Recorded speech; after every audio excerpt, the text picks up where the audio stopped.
Hi all of you, good morning. ಇದು Monday vlog ಆಗಿರುತ್ತೆ.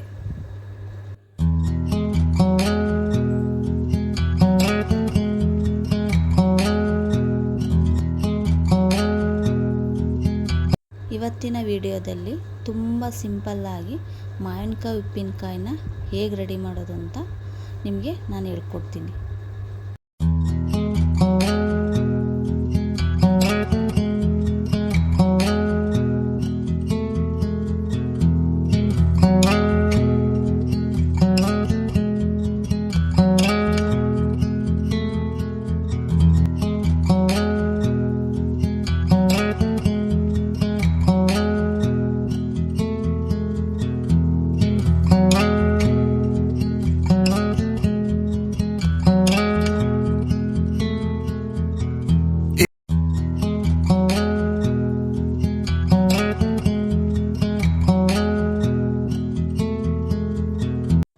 ಇದಕ್ಕಿವಾಗ ಮಾವಿನಕಾಯಿ ಉಪ್ಪಿನಕಾಯಿಗೆ ಏನೇನು ಬೇಕು ಅಂತ ಹೇಳ್ತಾ ಇದ್ದೀನಿ.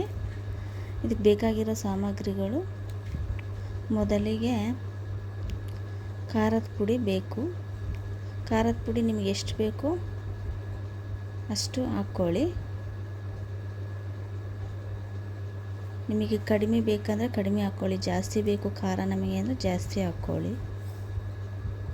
ನಂತರ ಉಪ್ಪು ರುಚಿಗೆ ತಕ್ಕಷ್ಟು, ನಿಮಗೆ ಎಷ್ಟು ಬೇಕೋ ಅಷ್ಟು ಹಾಕ್ಕೊಳ್ಳಿ ಉಪ್ಪು. ನಂತರ ಶುಗರ್ ಆ್ಯಡ್ ಮಾಡ್ತಾಯಿದ್ದೀನಿ. ಶುಗರ್ ಆ್ಯಡ್ ಮಾಡೋದ್ರಿಂದ ಮಕ್ಕಳಿಗೆ ಇಷ್ಟ ಆಗುತ್ತೆ. ನಿಮಗೆ ಸಕ್ಕರೆ 2 ಸ್ಪೂನಿಂದ 3 ಸ್ಪೂನ್ ಹಾಕ್ಕೊಳ್ಳಿ. ಆಮೇಲೆ ಅರಿಶಿನ ಪುಡಿ ಹಾಕ್ಕೊಳ್ಳಿ. ಕಲರ್ಗೋಸ್ಕರ ಅರಿಶಿನ ಪುಡಿ ಸ್ವಲ್ಪ ಹಾಕ್ಕೊಳ್ಳಿ. ನೆಕ್ಸ್ಟ್ ಅಡುಗೆ ಎಣ್ಣೆ, ನೀವು ಅದನ್ನು ಕಾಯಿಸಾದರೂ ಹಾಕ್ಕೊಳ್ಳಿ ಅಥವಾ ಹಾಗೇನಾದರೂ ಹಾಕ್ಕೊಳ್ಳಿ. ಅದು ನಾವು ಹಾಕಿರೋ ಇಂಗ್ರೀಡಿಯೆಂಟ್ಸ್ಗಳು ಸ್ವಲ್ಪ ಚೆನ್ನಾಗಿ ಆಗಲಿ ಅಂಥೇಳಿ ಎಣ್ಣೆ ಹಾಕ್ಕೊಳ್ಳೋದು. ಸೊ ನೀವನ್ನ ಅದನ್ನು ಹೆಂಗಾದರೂ ಹಾಕ್ಕೊಳ್ಳಿ, ಚೆನ್ನಾಗಿರುತ್ತೆ. ನೆಕ್ಸ್ಟ್ ಇದನ್ನು ಚೆನ್ನಾಗಿ ಮಿಕ್ಸ್ ಮಾಡಬೇಕು. ಉಪ್ಪು, ಖಾರದ ಪುಡಿ, ಶುಗರು, ಅರಿಶಿನ ಎಲ್ಲ ಮಿಕ್ಸ್ ಆಗೋ ಥರ ಚೆನ್ನಾಗಿ ಮಿಕ್ಸ್ ಮಾಡಿಬಿಟ್ಟು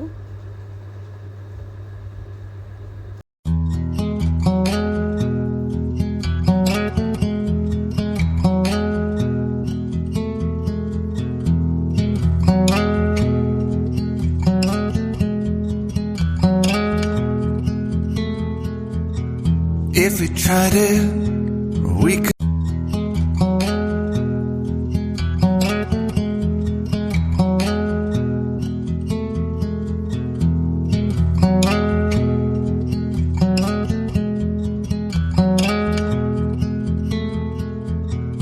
If we tried it, we can make it. But don't we ever just take some chances and stop your thinking and start your living. Get your shoes on, we're going dancing.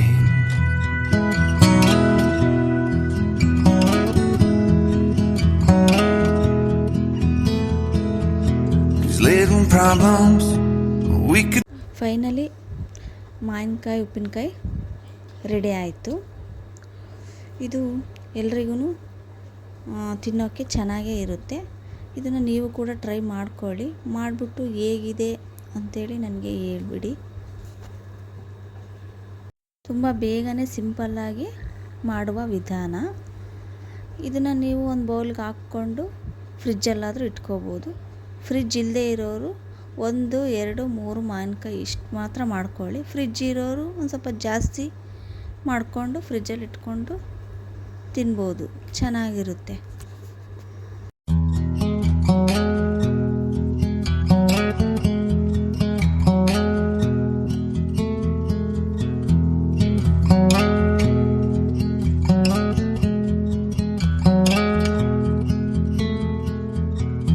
If we tried it, we can make it.